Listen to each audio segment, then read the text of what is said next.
Hello my dear friends, welcome to MK legal Shiksha the way of learning. Dear students, आज हम investigation की series में CrPC में ये सेकंड वीडियो लेकर आए हैं। ये पार्ट 2 रहेगा। अगर अभी तक चैनल को सब्सक्राइब नहीं किया है तो भैया सबसे पहले सब्सक्राइब कर लें और इस घंटी को भी प्रेस कर दें, जिससे जो नए नए इंपॉर्टेंट वीडियोज़ आएंगे ना रिगार्डिंग इन्वेस्टिगेशन वो आपसे मिस ना हो। इन्वेस्टिगेशन के पूरे प्रोसीजर के बारे में हम लोग बात कर रहे थे कि सीआरपीसी में क्या क्या प्रोसीजर दे रखा है। अभी तक हम लोग कवर कर चुके हैं पिछले वीडियोज़ में। देखिए चैप्टर 12 जो है ये आपका इन्वेस्टिगेशन की बात करता है। सीआरपीसी 154 से 176 तक अभी तक इसमें हम लोग कवर कर चुके हैं। प्रीवियस वीडियो में 154 से 159 हमारा कवर हो गया है पार्ट 1 में। और अगर आपने अभी तक पार्ट 1 नहीं देखा है तो पार्ट 1 का जो लिंक है वो डिस्क्रिप्शन में नीचे दे रखा है, उसे जाकर ज़रूर देख लें। और आज पार्ट 2 में हम बात करने वाले हैं हमारे सेक्शन 160 से आगे, जहाँ तक कवर हो पाएगा विद इन रीजनेबल टाइम। तो चलते हैं अपने वीडियो के साथ आगे और सेक्शन 160 से शुरुआत करते हैं कि किस तरह से पुलिस वाला किसी विटनेस को बुला सकता है, ये पावर कहाँ दी गई है। अगर कोई नहीं आता है पुलिस वाले के बुलाने पर किसी केस की इन्वेस्टिगेशन में तो उसके कॉन्सिक्वेंसेस क्या होंगे। तो जुड़े रहिए इस वीडियो के साथ लास्ट तक।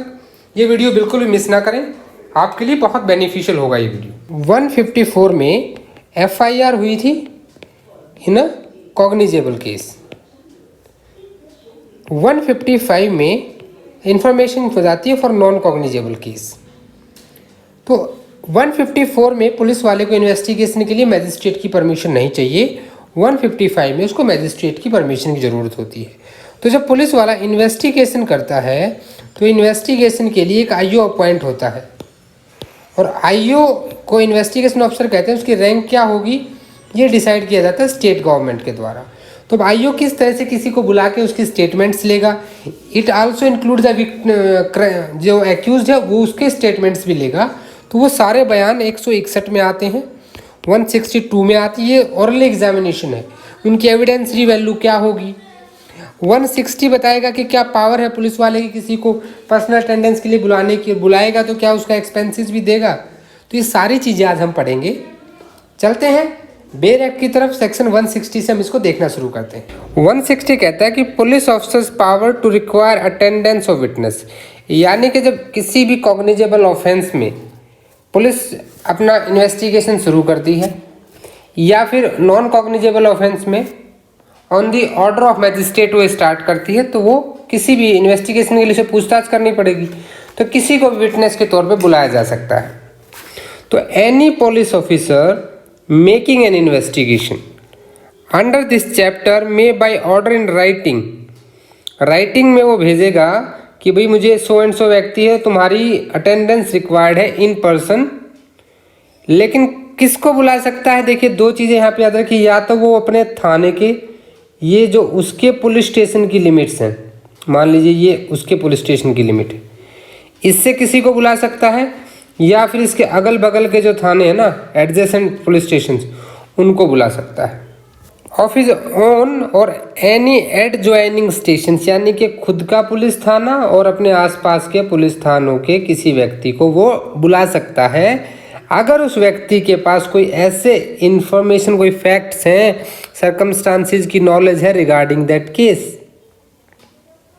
अच्छा, अब ये तो बात होगी यानी कि देखिए अभी ये तो पढ़ लिया आपने बेर एक्ट में, हम इसका प्रोवाइजो भी एक बार देख लेते हैं।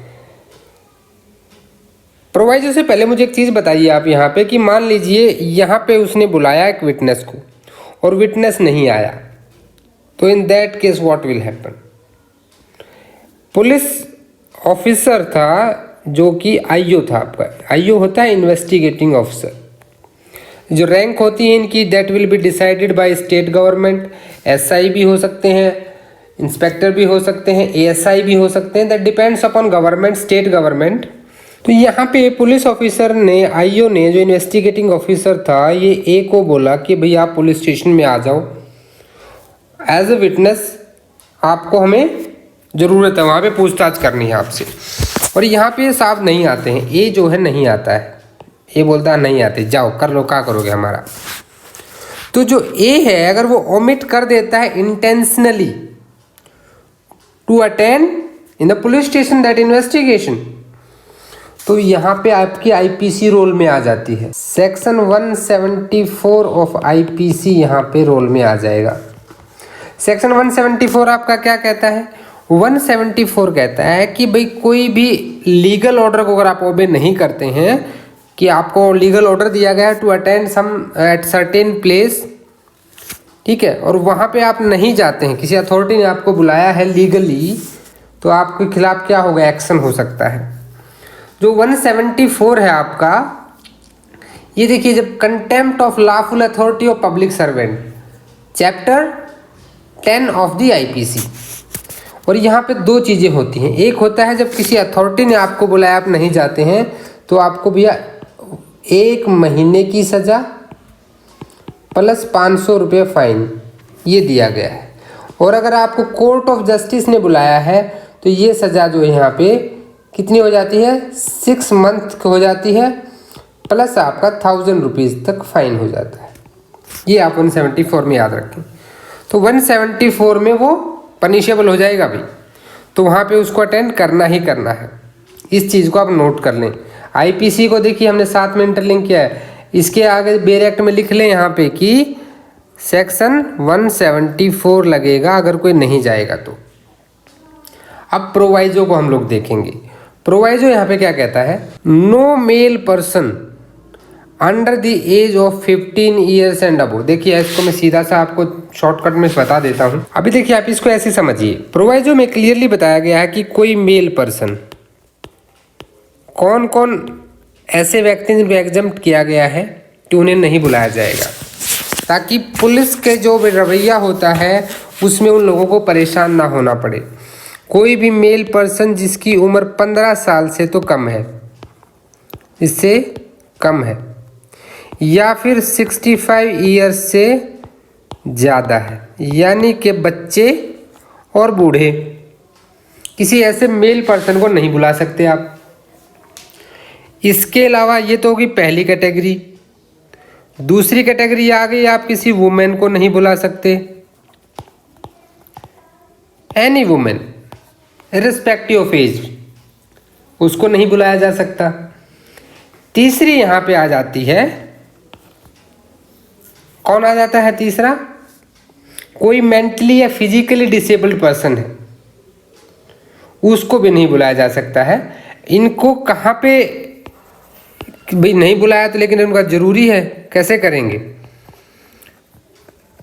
फिजिकली डिसेबल्ड है तो इनको भैया तीनों जो मैंने बताए हैं, इनको इनके घर पर ही, होम यानी कि इनके रेजिडेंस के ऊपर ही क्या किया जाएगा?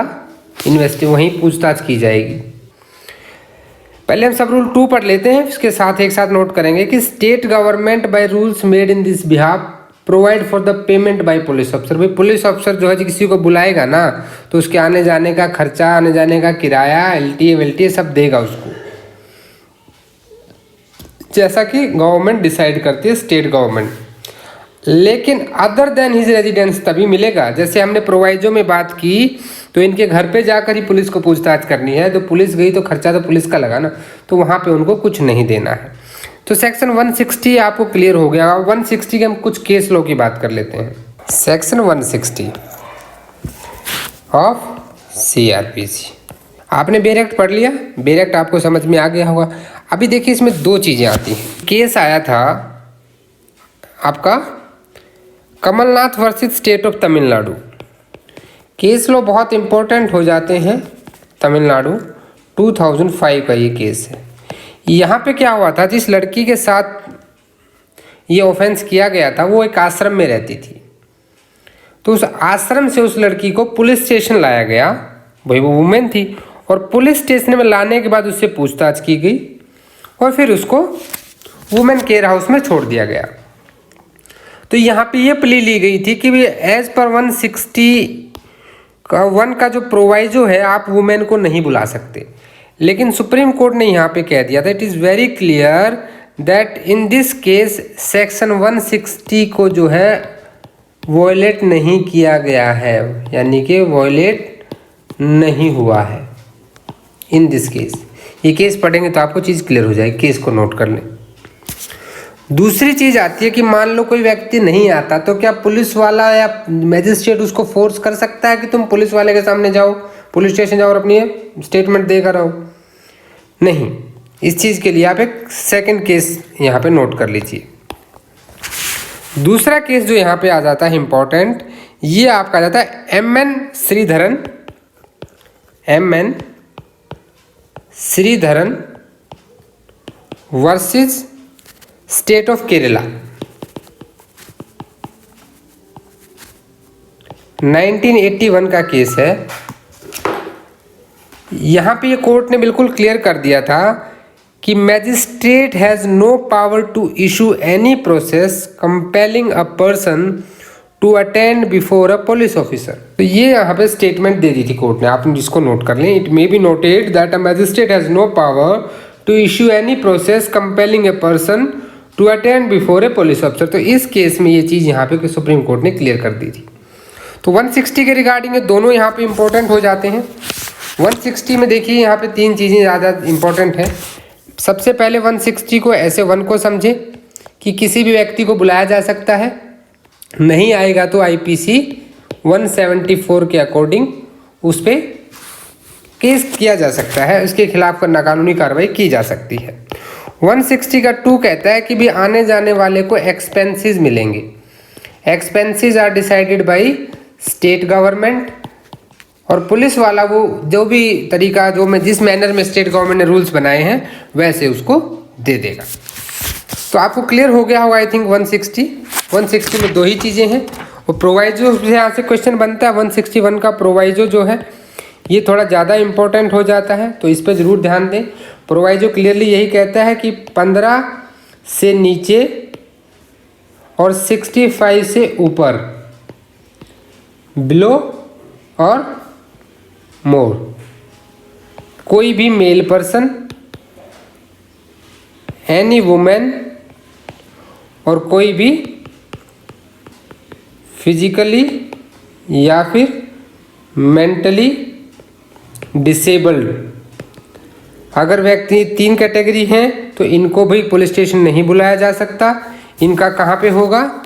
वहीं पे होगा। ये क्यों दिया गया है? सो दैट एक स्पेशल प्रोटेक्शन दी जा सके चिल्ड्रन को, ओल्ड एज पर्सन्स को और वुमेन को, और जो फिजिकली और मेंटली डिसेबल्ड है ऐसे व्यक्ति को, विच भाई उनको क्या होगा? इनकन्वीनियंस उनको होगा ना, और it will be by the abuse of police power. Police की पावर, देखिए पुलिस का बर्ताव कहीं ना कहीं स्ट्रिक्ट रहता है, they have to be, because उनको क्राइम कंट्रोल करना तो उन्हें रखना पड़ता है, तो इनको इनकन्वीनियंस ना हो, इसलिए ये प्रोवाइजो यहाँ पे डाला गया है। हम थोड़ा इस तरह स्विच करते रहेंगे कि एक बार बेर एक्ट पढ़ेंगे, फिर उसके ऊपर कुछ केस लॉ डिस्कशन करेंगे, जिससे चीज़, देखिए मेरा मोटो कोई ऐसा नहीं है कि सिर्फ मैं बेर एक्ट को पढ़ के सुना के बात खत्म कर दूं। My motto is just to make you understand about the actual concept कि क्यों चाहिए ऐसा। देखिए लॉजिक में ही लॉ है और लॉ में लॉजिक है, ये दोनों चीज़ें अगर आप समझ गए ना तो आपको चीज़ें अपने आप क्लियर हो जाएंगी। अभी देखिए 161 और आपका 162, ये दोनों के दोनों जो सेक्शन हैं ये ओरल एग्जामिनेशन ऑफ विटनेस से डील करते हैं। किससे डील करते हैं? Oral examination of witness. ये यहाँ पे आपको याद रखना है, इसको तो याद रखें अपने माइंड में बेसिक तौर पे कि भाई इनका काम यही होता है, क्योंकि यहीं पे इनकी स्टेटमेंट रिकॉर्ड की जाती हैं। 161 का 1 कहता है कि any police officer making an investigation under this chapter, यानी कि जो भी पुलिस वाला आईओ है वहाँ पे इन्वेस्टिगेटिंग ऑफिसर है, और any police officer not below such rank as state government में बाय जनरल। देखिए जनरली आपने देखा होगा तो एसआई होते हैं, सब इंस्पेक्टर्स होते हैं जो आईओ बनते हैं, कई जगह एएसआई भी बनते हैं। तो ये जो रैंक है ना भाई, ये कहीं पे डिफाइंड नहीं है क्या रैंक होनी चाहिए इन्वेस्टिगेटिंग ऑफिसर की, ये स्टेट गवर्नमेंट डिसाइड करेगी बाय रूल्स। तो ये हर स्टेट में अलग अलग हो सकता है, क्योंकि ये पावर स्टेट गवर्नमेंट को दे दी है सीआरपीसी ने। ऑन रिक्वेजिशन ऑफ सच अफसर may examine orally any person suppose to be acquainted with the facts and circumstances of case. अगर आईओ को लगता है कि किसी भी व्यक्ति के पास फैक्ट और सर्कमस्टांसेस ऑफ केस की जानकारी है, तो वो उसको ओरली एग्जामिन कर सकता है। And such person shall be bound to answer, ऐसा व्यक्ति जिससे क्वेश्चन पूछे जाएंगे he is bound to answer, उसे वो आंसर देने पड़ेंगे रिलेटिंग टू सच केस।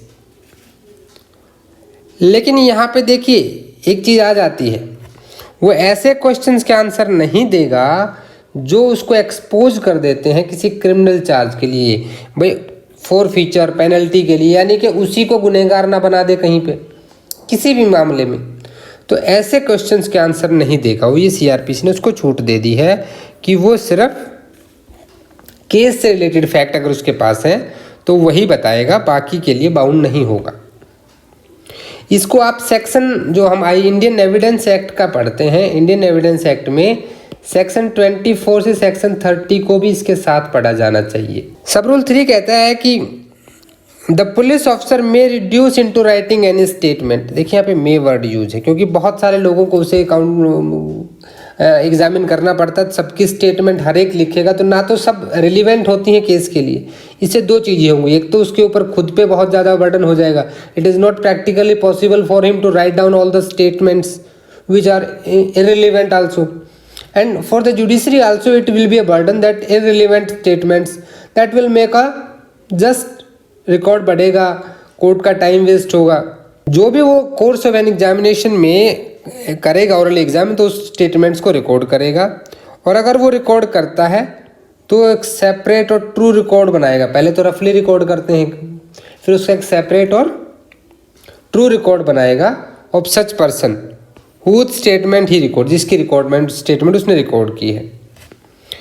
अब यह एक प्रोवाइजो डाल दिया गया था 2009 में, ये बहुत इंपॉर्टेंट डाला गया, इससे बड़ा बेनिफिट हुआ पुलिस को भी कि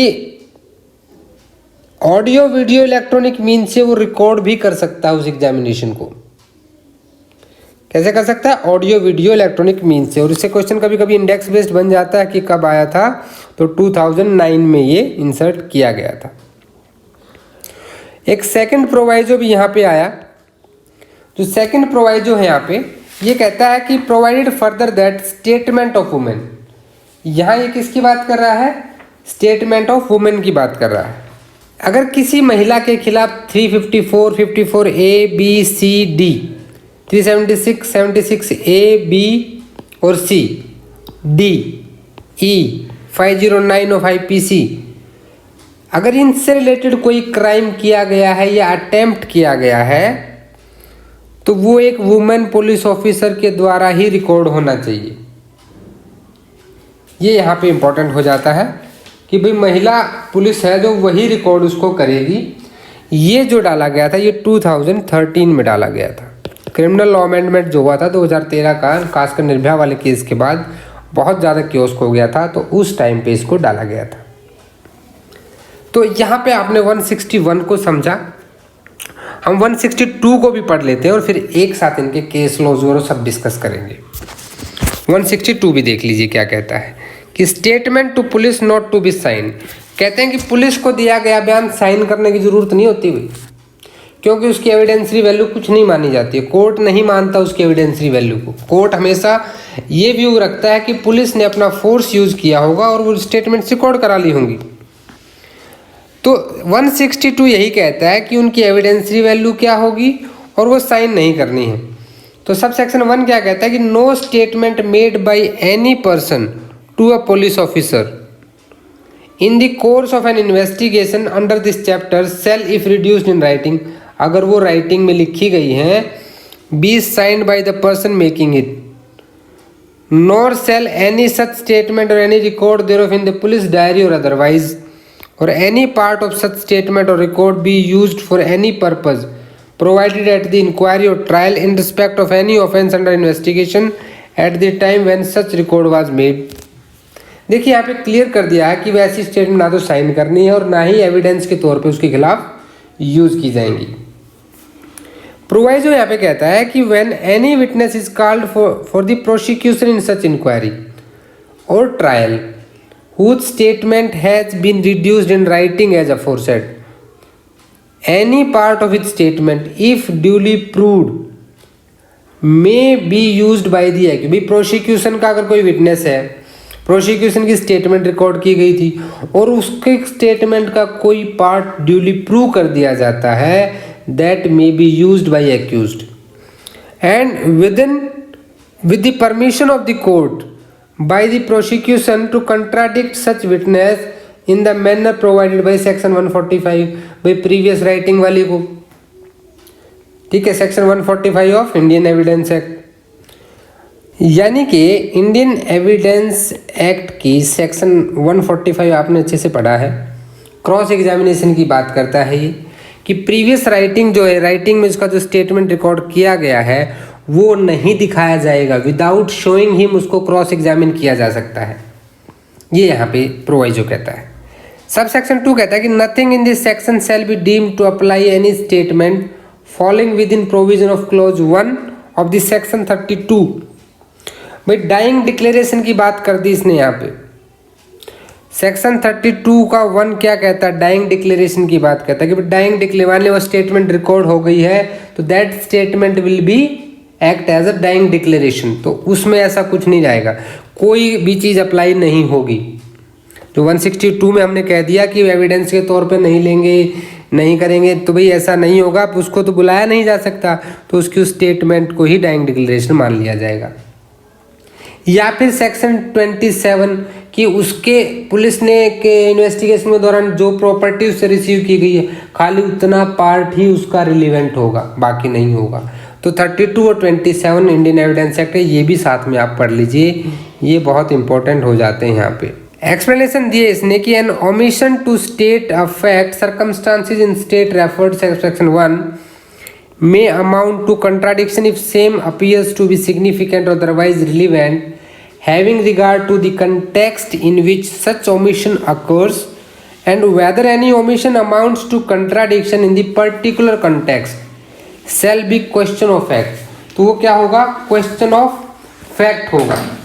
देखिए यहाँ पे सीधी सी इतनी बात कह रहा है कि अगर कोई भी स्टेटमेंट में किसी फैक्ट के बारे में, किसी सर्कमस्टांसिस की को या तो वही उसके बारे में पता लगता है या वो चीज़ वहाँ पे गलत साबित हो जाती है, ऐसी चीज़ को क्या माना जाएगा, क्वेश्चन ऑफ फैक्ट समझा जाएगा। तो देखिए 161 और 2 को आपने समझा, अभी हम इसके थोड़ा सा डिटेल डिस्कशन करते हैं जिससे चीज़ें इसकी समझ में आएंगी आपको। कि सब सेक्शन 1 में आपने देखा कि किसी भी व्यक्ति को ओरली एग्जामिन कर सकता है कौन, आईओ इन्वेस्टिगेटिंग ऑफिसर क्या कर सकता है, ओरली एग्जामिन कर सकता है एनी पर्सन।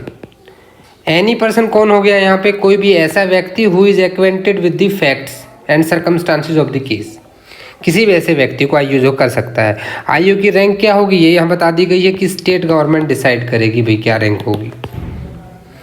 अभी 161 का जो 2 है वो कहता है कि सारे बातों के आंसर्स उसे देने पड़ेंगे, यानी जो भी उससे पूछा जाएगा he is bound to answer. हमने यहाँ कहा he is bound to answer. अब यहाँ से हमारा मेन चीज़ शुरू होती है। आपने तो कह दिया कि बाउंड टू आंसर, अगर वो आंसर नहीं देगा तो क्या कर लोगे उसका, तो यहाँ पे फिर आईपीसी रोल में आ जाती है। Please note down these sections. देखिए आईपीसी में अगर आपसे कुछ पूछा जाता है और आप आंसर नहीं करते हैं तो भाई 179 जो आईपीसी है, सेक्शन 179 ऑफ आईपीसी, ये क्लियरली कहता है कि जहाँ पे आप लीगली बाउंड हैं टू स्टेट द ट्रुथ और आप किसी कोई क्वेश्चन आपसे पूछा गया और उसका आंसर आप रिफ्यूज़ करते हैं तो यहाँ पे आपको 6 महीने की सज़ा का प्रावधान है। 6 महीने की सज़ा हो सकती है प्लस आपको 1000 रुपीज़ का फाइन या फिर दोनों हो सकते हैं। और अगर आप आंसर तो दे देते हैं लेकिन आप गलत आंसर देते हैं तो भैया फिर 177 में आपको हम पनिशमेंट दे सकते हैं। 177 में भी सेम पनिशमेंट दी गई है जो आप नोइंगली फॉल्स इन्फॉर्मेशन दे देते हैं किसी पब्लिक सर्वेंट को। किसको दे रहे हैं आप, पुलिस को दे रहे हैं। तो अगर किसी पब्लिक सर्वेंट को फॉल्स इन्फॉर्मेशन देते हैं तो आप यहाँ पे 177 में आ जाएंगे, और अगर आप नोइंगली देते हैं तो किस में आ जाएंगे, 179 में आ जाएंगे। सज़ा दोनों में सेम रहेगी। अब जो चैप्टर 11 आ जाता है आईपीसी का, अगर आप फैब्रिकेटिंग फॉल्स एविडेंस देते हैं किसी जुडिशियल प्रोसीडिंग, कोर्ट में जाकर आप भी आपने आपकी बात पलट गए आप, तो आपके खिलाफ सेक्शन 193 लग जाता है, giving false fabricating false evidence. यहाँ पे याद रखिए, और आपको यहाँ पे 7 साल तक की सज़ा का प्रावधान है, एंड फाइन है, या और में नहीं है, फाइन प्लस है भैया, यहाँ तो लगेगा ही लगेगा। तो ये आपके साथ एक हो सकता है। इसको इन जो मैंने सेक्शन बताया ना, इनको प्लीज़ नोट डाउन कर लें, ये आपके लिए इंपॉर्टेंट हो जाते हैं। ये तो होगी सेक्शन 161 की वैसी बात। और जो सेक्शन 161 में जो भी स्टेटमेंट रिकॉर्ड की है पुलिस वाले ने, यह एक हमारे बहुत फेमस एडवोकेट साहब हुए हैं जिनके बारे में तो कौन नहीं जानता, राम जेठमलानी जी। हर एडवोकेट का सपना होता है कि he will be become like Ram Jethmalani. तो राम जेठमलानी साहब बड़े बड़े केस लड़ते थे, सीबीआई के ऊपर उन्होंने केस कर दिया था 1987 में, और दिल्ली हाई कोर्ट ने यहाँ एक डिसीजन दिया था। दिल्ली हाई कोर्ट ने कहा था कि जो भी स्टेटमेंट रिकॉर्ड की गई अंडर सेक्शन 161, ये सारी की सारी स्टेटमेंट में जो भी डॉक्यूमेंट उसके साथ में लगाए गए हैं, all those will be a public document. क्या होंगे वो? पब्लिक डॉक्यूमेंट होंगे। ये केस वैसे इतना इंपॉर्टेंट नहीं है, लेकिन राम जेठमलानी जी का नाम है इंपॉर्टेंट, आपको पता होना चाहिए कि उन्हें पब्लिक डॉक्यूमेंट कहा जाता है कि नहीं कहा जाता है। दूसरी बात यहाँ पे क्या होती है कि भाई जितने भी 161 में जो बयान होंगे, ट्रायल के दौरान ये भी फ्री कॉपी मिलती है, इसकी एक फ्री कॉपी दी जाती है उस व्यक्ति को। ये आप 207 208 में आपने पढ़ा है ऑफ CRPC। देखिए सेक्शन अलग अलग लिखता हूं मैं, तो प्लीज़ आप नोट कर लें साथ में कि वो किसके, ये CRPC के सेक्शन है। इसके बाद देखिए एक बहुत फेमस केस आ जाता है जिसको नंदिनी सतपथी केस बोलते हैं, very most important case, Nandini Satpathy case.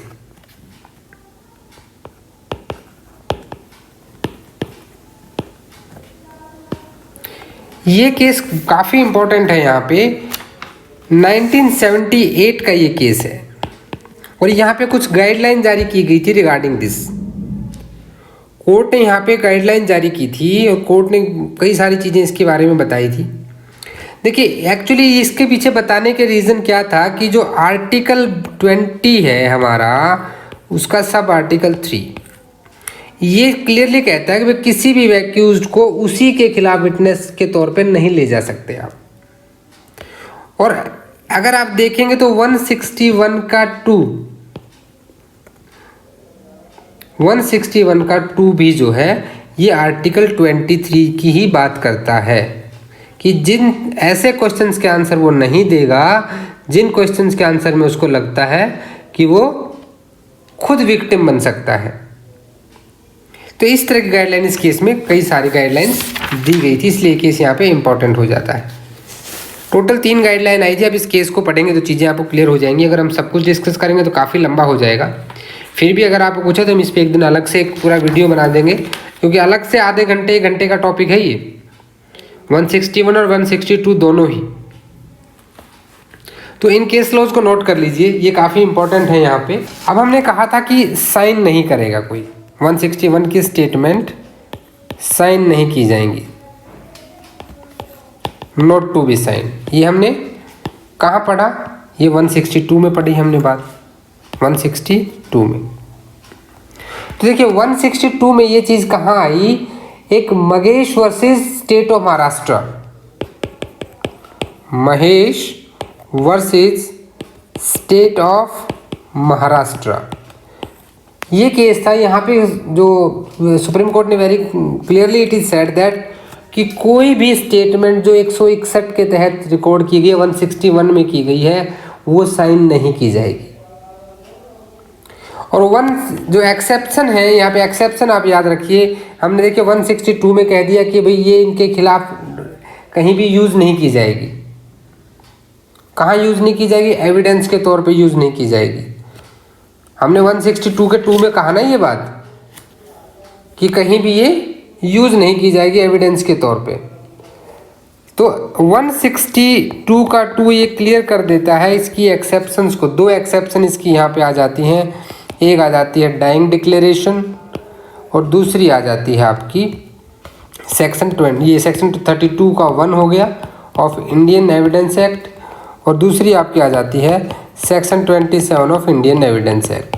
ये दोनों की दोनों स्टेटमेंट्स जो हैं यहाँ पे आपकी एक्सेप्शन आ जाती हैं, इसको आप याद रखिए।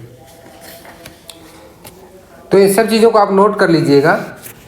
देखिए इसमें एक चीज़ मैं और बता देना चाहता हूँ आपको, एक बहुत इम्पोर्टेंट केस है, थोड़ा हालांकि लेंथी हो जाएगा बट प्लीज़ उसको भी नोट कर लें, काफ़ी इम्पोर्टेंट केस आ जाता है।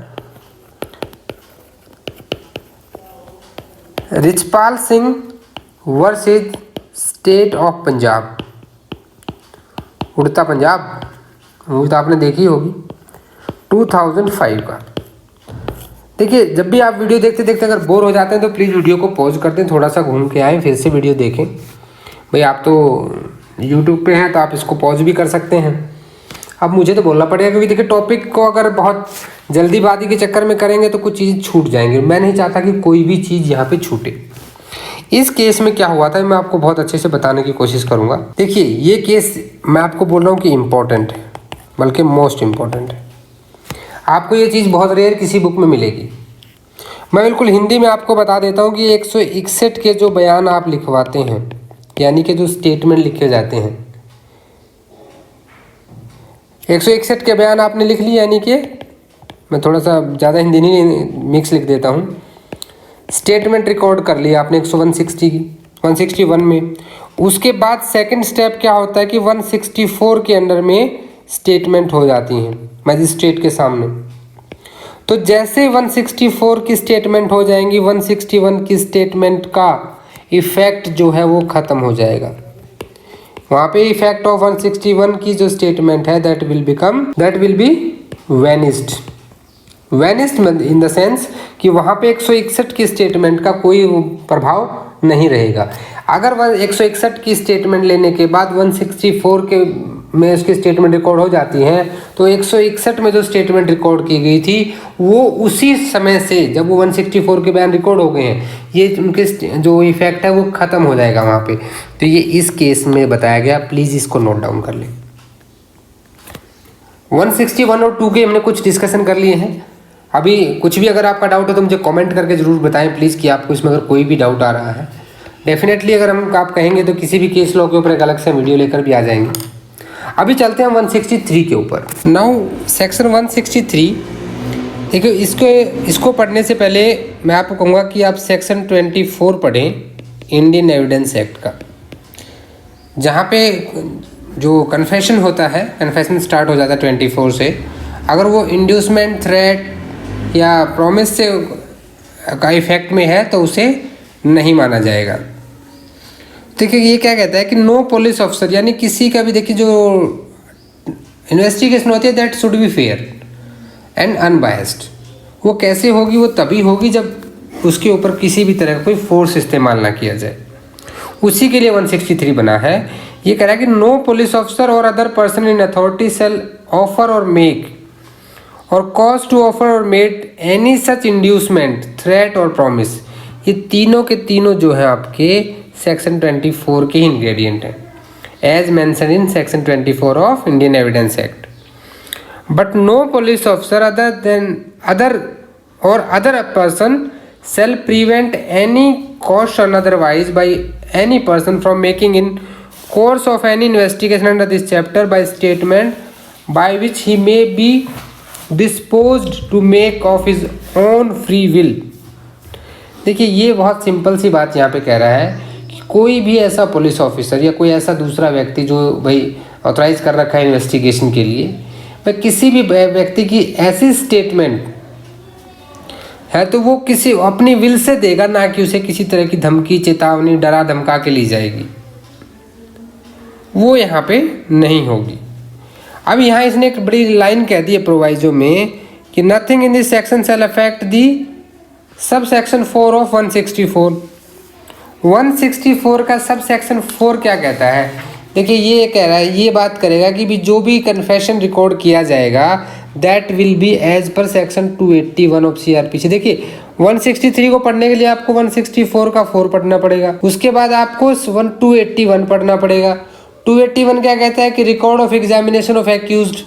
भाई किसी एक्यूज का अगर एग्जामिनेशन होता है उसको किस तरह से जज साहब रिकॉर्ड करेंगे, तो एक सेक्शन को पढ़ने के लिए कई सेक्शंस एक दूसरे से इंटरलिंक होते हैं।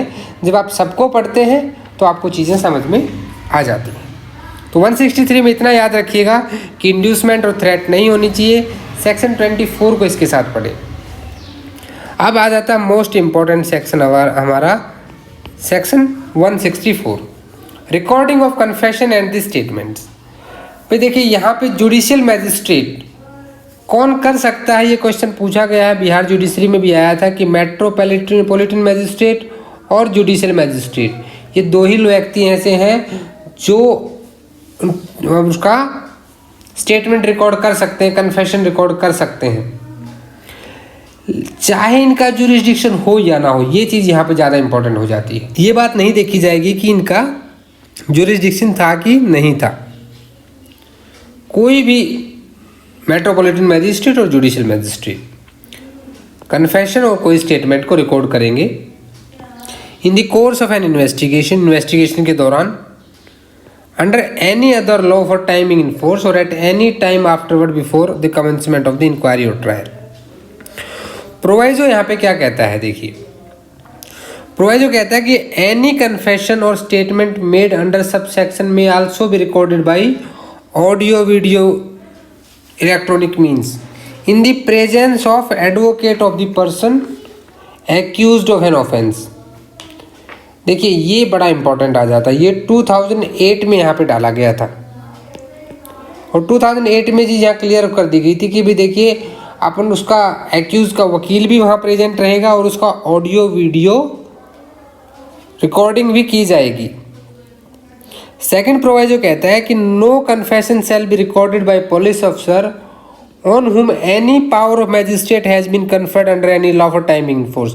देखिए इसको तो मैं आपको कहूँगा कि इसको आप अलग से नोट करें, ये आपके लिए थोड़ा सा इम्पोर्टेंट हो जाता है।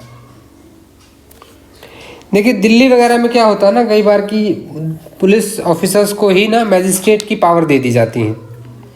तो भले ही उसे मैजिस्ट्रेट की पावर दी गई है तो भी वो है तो पुलिस ऑफिसर, मैजिस्ट्रेट की पावर होने के बावजूद भी वो कन्फेशन रिकॉर्ड नहीं कर सकता।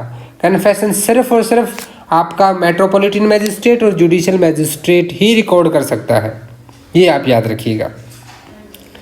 सब सेक्शन 2 कहता है कि the magistrate shall before recording any such confession. अब यहाँ पे मैजिस्ट्रेट की ड्यूटी बताई गई है कि कोई भी कन्फेशन रिकॉर्ड करने से पहले मैजिस्ट्रेट साहब क्या करेंगे, जिस व्यक्ति का वो कन्फेशन रिकॉर्ड कर रहे हैं ना, जो कन्फेशन कर रहा है, तो उससे कहेंगे कि भाई देखो you are not bound to do this, तुम्हारे ऊपर कोई बाउंडेशन नहीं है, और अगर तुम ऐसा करते हो तो तुम्हारे खिलाफ सबूत के तौर पे, एविडेंस के तौर पे तुम्हारे ही खिलाफ यूज होगा, ये भी ध्यान रखना। ऐसी वार्निंग मैजिस्ट्रेट उसको देगा। And magistrate shall not record any such confession, और जब तक रिकॉर्ड नहीं करेगा तब तक भाई उसे लगेगा कि वो व्यक्ति अपनी इच्छा से दे रहा है, अपनी मर्जी से दे रहा है, बिना किसी जोर ज़बरदस्ती दबाओगे। ये उसको इंश्योर करना है मैजिस्ट्रेट साहब को।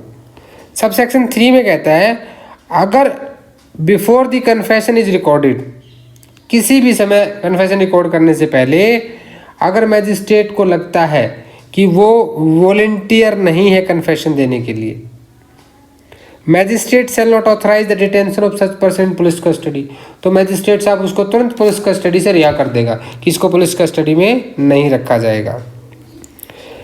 सब सेक्शन 4 देखिए जो हमने अभी पढ़ा था 163 के साथ प्रोवाइजो में, ये कहता है कि any such confession shall be recorded in the manner provided under section 281। Section 281 क्या कहता है, ये रिकॉर्ड ऑफ एग्जामिनेशन की बात करता है एक्यूज्ड की, कि किस किस तरह से जज साहब क्या क्या करेंगे, ये प्रोसीजर दिया गया है वहाँ पे। For recording the examination of N accused person and shall be signed by person, और वो व्यक्ति जो कन्फेशन करेगा जज साहब के रिकॉर्ड करने के बाद उसे सुनाया जाएगा, पढ़ के कोर्ट की लैंग्वेज में सुनाया जाएगा।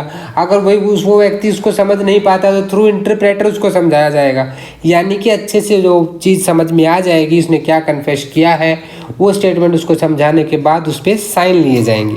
और नीचे जज साहब उस पर क्या लिखेंगे, जज साहब भी कुछ लाइन लिखेंगे, वो लिखेंगे कि आई हैव एक्सप्लेन टू, उसका नाम लिखेंगे जिस व्यक्ति जो कन्फेशन कर रहा है कि that he is not bound to make confession, जो भी हमने सब सेक्शन 2 में पढ़ा था। If he does so any confession he may be used evidence against him, I believe that this confession was voluntary made, ये भी देखिए जज साहब करेंगे और नीचे साइन भी करेंगे। ये सारी चीज़ें लिखने के बाद नीचे जज साहब अपने साइन करेंगे नाम लिख के। ये आपका सेक्शन 164 हो जाता है। ये बहुत इंपॉर्टेंट है आपका, इसको ध्यान दें। जज साहब को ये चीज़ मेमोरेंडम जो रेडी करेंगे उसके at the foot of the memorandum, यानी मेमोरेंडम के नीचे उसका कन्फेशन रिकॉर्ड किया जाएगा। उसके बाद उसके नीचे लिखा जाएगा जज साहब के द्वारा कि भी जो किया गया है वो सही किया गया है।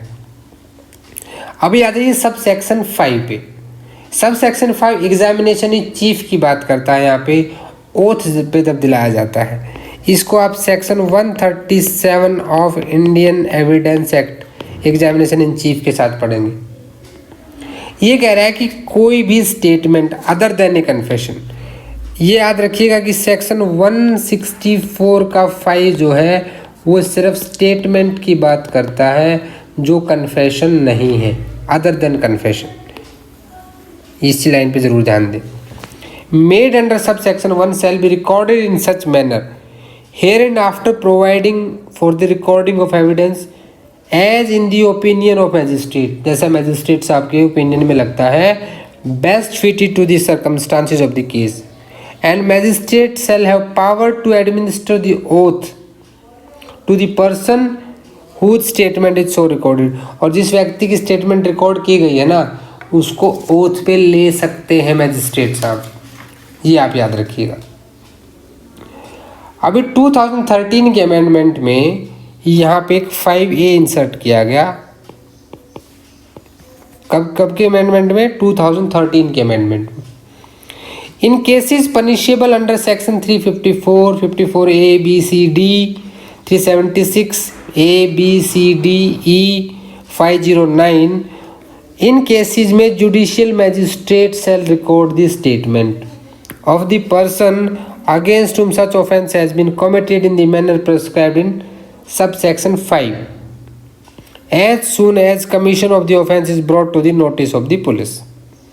जैसे ही पुलिस के नॉलेज में मामला आएगा तुरंत उस पर वो जज साहब एज पर सेक्शन 5 उसको रिकॉर्ड करेंगे, यानी कि एग्जामिनेशन इन चीफ के तौर पर ही किया जाएगा।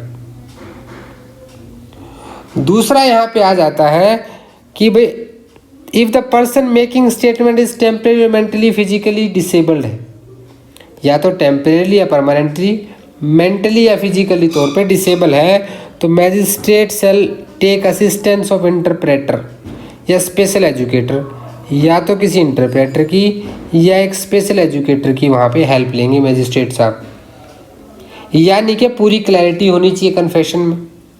सेकंड प्रोवाइजो कहता है कि जो टेम्परेरी और परमानेंटली मेंटली और फिजिकली डिसेबल्ड है, अगर कोई ऐसा व्यक्ति करता है with the assistant interpreter special educator shall be videographed, उसकी वीडियोग्राफी होनी चाहिए। क्या होनी चाहिए? वीडियोग्राफी होनी चाहिए। ये चीज़ हम पहले भी पढ़ चुके हैं, तो ये इस टाइप के देखिए बहुत चीज़ें आएंगी आपके पास, इनको ज़रा ध्यान रखें आप। A statement recorded under clause A of a person who is temporary, permanently, mentally, physically disabled shall be considered a statement in lieu of examination chief।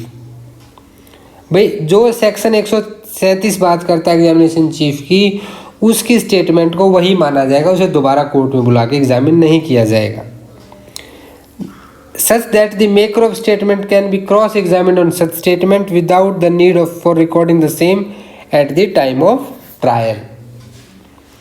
Subsection 6 कहता है कि the magistrate recording a confession or statement under this section shall forward it to the magistrate by whom the case is to be inquired or tried। हमने sub section 1 में कहा था कि भाई jurisdiction होना कोई ज़रूरी नहीं है, तो बिना ज्यूरिसडिक्शन वाले मैजिस्ट्रेट साहब अगर उसको रिकॉर्ड कर लेते हैं तो उस मैजिस्ट्रेट को फॉरवर्ड करेंगे जो उसमें उस केस को ट्राई करेगा, जो उस केस का ट्रायल लेगा, तो ऐसे केस के उसके पास भेज दिया जाएगा। ये आपके 164 की स्टेटमेंट्स थी। अभी यहीं पे एक 2005 की जो CRPC की अमेंडमेंट्स हुई थी, क्रिमिनल प्रोसीजर अमेंडमेंट 2005 की, उसमें 23 जून 2006 को से इफेक्ट हुआ था। एक सेक्शन डाला गया 164A। कब डाला था ये? 2005 के क्रिमिनल प्रोसीजर अमेंडमेंट में। ये जरूर ध्यान दिया करें कि कौन सी चीज़ें क्रिमिनल प्रोसीजर अमेंडमेंट से डली हैं और कौन सी क्रिमिनल लॉ अमेंडमेंट से डली हैं। ये दोनों ही चीज़ें अलग अलग तौर पे पूछी जाती हैं और यहाँ से क्वेश्चन कई बार बनता है। और इसको अगर आपको पढ़ना है तो मैं एक चीज़ और बता दूँ कि आप इसे सेक्शन 53 के साथ पढ़ेंगे, 53A ऑफ CRPC। इन सारे सेक्शंस को जब एक साथ पढ़ते हैं आपको, जहाँ पे एक्यूज्ड का मेडिकल होता है, तो ये चीज़ें आपके लिए काफ़ी वो हो जाती हैं। और साथ ही साथ यहाँ पे जो सेक्शन 114 है, साथ ही साथ section 114 of Indian evidence act, वो भी आपको यहाँ पे पढ़ना पड़ेगा। सेक्शन 114 बात करता है कि कोर्ट में presume existence of such certain facts को प्रज्यूम कर लेता है कोर्ट, प्रिजम्पशंस की यहाँ बात की गई है। देखिए, जब एक साथ कोरिलेट करके सारी चीज़ों को पढ़ेंगे ना, तो चीज़ें आपको बहुत अच्छे से क्लियर हो जाएंगी। Medical examination of the victim of rape, where during this stage, ये कई बार क्वेश्चन पूछा जाता है कि डॉक्टर उसमें क्या क्या बनाएगा रिपोर्ट में। मेडिकल रिपोर्ट बनेगी अगर किसी रेप विक्टिम की, तो उसमें क्या क्या चीज़ें लिखी जाएंगी। तो यहाँ से क्वेश्चन कई बार आता है, कितने टाइम की, फिर 24 आवर्स का टाइम दे रखा है तो कहाँ दे रखा है, 164A के सब सेक्शन 1 में दे रखा है। ये सारी चीज़ें यहाँ पे आपको पढ़नी है। Where during this stage when an offense of committing rape or attempt to commit rape is under investigation, उसकी अगर इन्वेस्टिगेशन होती है तो it is proposed to get the person of the woman with whom rape is alleged or attempted to have been committed or attempted, वो examine किया जाना चाहिए किसी मेडिकल एक्सपर्ट के द्वारा। And such examination shall be conducted by A registered medical practitioner employed in hospital run by the government, government hospital पे हो या किसी लोकल अथॉरिटी का हो। और अगर वो नहीं अवेलेबल है तो कोई दूसरा रजिस्टर्ड मेडिकल प्रैक्टिशनर भी कर सकता है with the consent of such women और a person competent to give consent on her behalf. या तो उस औरत की, वुमेन की कंसेंट लेनी पड़ेगी या उसके बिहाफ पे जो कंसेंट दे सकता है उसकी कंसेंट लेनी होगी। तो वो वहाँ पे करेगा, कितने टाइम के अंदर करेगा, medical within 24 hours from the time of receiving the information relating to the commission of such offence. ये यहाँ पे इंपॉर्टेंट है, इसको जरूर नोट कर लें। कितने 24 घंटे के अंदर अंदर उसको करना है। और रजिस्टर्ड मेडिकल प्रैक्टिशनर जो है जब वो करेगा तो without delay examine her in person, prepare a report of his examination. भाई उसके पास आने पर डिले नहीं करना, उसको within as earliest as possible वो उसका एग्जामिन करेगा जैसे महिला को उसके पास लाया जाता है। और रिपोर्ट में क्या क्या लिखेगा ये आप ज़रूर नोट कर लें। मैं कहूँगा कि ये आपके लिए मोस्ट इम्पॉर्टेंट हो जाता है। देखिए, name and address of the women and person by whom she was brought, IO लेके आई होंगी, कोई महिला पुलिस ऑफिसर लेके आई होंगी, उनका नाम, विक्टिम का नाम, उसका एड्रेस, एज कितनी है वुमेन की, description of material taken from the person of women for DNA profiling के लिए, मार्क्स ऑफ इंजरी क्या क्या है अगर कोई है तो वो लिखना है वहाँ पे, जनरल मेंटल कंडीशन क्या है वुमेन की, क्या बहुत ज़्यादा सदमे में तो नहीं है, अदर मटेरियल पर्टिकुलर्स इन रीजनेबल डिटेल्स, ये सब वहाँ पे लिखा जाता है। और ये बहुत गोपनीय रखा जाता है, इसको बहुत सीक्रेट रखा जाता है, कहीं पे भी डिस्क्लोज नहीं किया जाता है जनरल पब्लिक में। The report shall state precisely the reason of each conclusion, और डॉक्टर साहब को जो भी कंक्लूजन पे वो पहुँचे हैं प्रिसाइजली रीज़न लिखेंगे कि वो उस रिपोर्ट पे क्यों पहुँचे हैं। Report shall specifically record that the consent of women or person of competent to give such में कंसेंट ली गई थी डॉक्टर साहब, ये भी वहाँ पे लिखेंगे।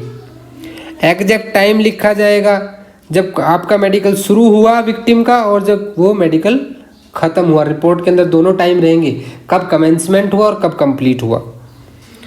Registered medical practitioner shall without delay forward the report to the IO, investigating officer को तुरंत वो रिपोर्ट फॉरवर्ड करेगा। और उसके बाद आईओ उसको कहाँ फॉरवर्ड करेगा, मैजिस्ट्रेट को फॉरवर्ड करेगा अंडर सेक्शन 173 चालान पेश करते हैं जिसमें as a part of document referred in clause a of sub section 5 of that section. 173 की जो चालान रिपोर्ट जाती है उसके तहत वो उसको तुरंत मैजिस्ट्रेट को फॉरवर्ड कर देगा। Nothing in this section shall be constitute or rendering lawfully any examination without the consent of women, महिला की कंसेंट के बिना उसका एग्जामिनेशन नहीं किया जा सकता है। अब यहाँ इसने बता दिया है कि एग्जामिनेशन और रजिस्टर्ड मेडिकल प्रैक्टिशनर जो है वो हम सेक्शन 53 में जो पढ़ा है वही मतलब यहाँ पे माना जाएगा। किसका सेक्शन 53? सीआरपीसी का ही। तो यहाँ तक आपने 164 के बयान और ये सेक्शन आपके लिए इंपॉर्टेंट है, ये समझ लिए। तो आज आपने समझा 160 से लेकर के अप टू 164 तक। हम इससे आगे इसलिए नहीं जा रहे हैं सो दैट कि अगर इससे ज़्यादा आगे जाएंगे तो आप लोगों को बहुत बड़ा वीडियो हो जाए, लेंथी वीडियो हो जाएगा। तो जो फर्दर 165 से आगे ये हम नेक्स्ट वीडियो में बात करेंगे। ये एक इम्पॉर्टेंट एरिया था पूरा, जितने केस लॉ डिस्कस हुए सबको नोट कर लीजिए। Thanks for watching this video. Channel को सब्सक्राइब प्लीज़ ज़रूर कर लें और MK लीगल शिक्षा के साथ जुड़े रहें।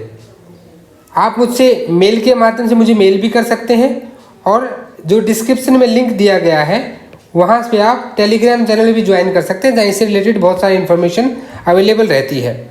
वीडियो को लाइक कर दें, अपने दोस्तों के साथ शेयर भी करें और मुझे कमेंट करके ज़रूर बताएं कि आपको वीडियो लगते कैसे हैं। I am desperately waiting for your comments. अगर आपको वीडियो में कुछ भी गलत लगता है, आपको कुछ इम्प्रूवमेंट का सजेशन है आपका, तो प्लीज़ मोस्ट वेलकम। अच्छे नहीं लगते हैं तो कम से कम डिसलाइक करें, लाइक नहीं करना चाहते हैं तो, अगर अच्छे लगते हैं तो प्लीज़ लाइक भी कर दिया करें। तो इससे एक बड़ा मोटिवेशनल फैक्टर मिलता है। तो प्लीज़ मुझे बताइए कि सीआरपीसी की जो सीरीज़ हम चला रहे हैं ये वीडियोज़ आपको लग कैसे रहे हैं, सो दैट कि हम फर्दर और वीडियोज़ भी आपके लिए अच्छे से लेकर आ सकें। तो मिलते हैं नेक्स्ट वीडियो में, तब तक के लिए keep work hard, take care, जय हिंद।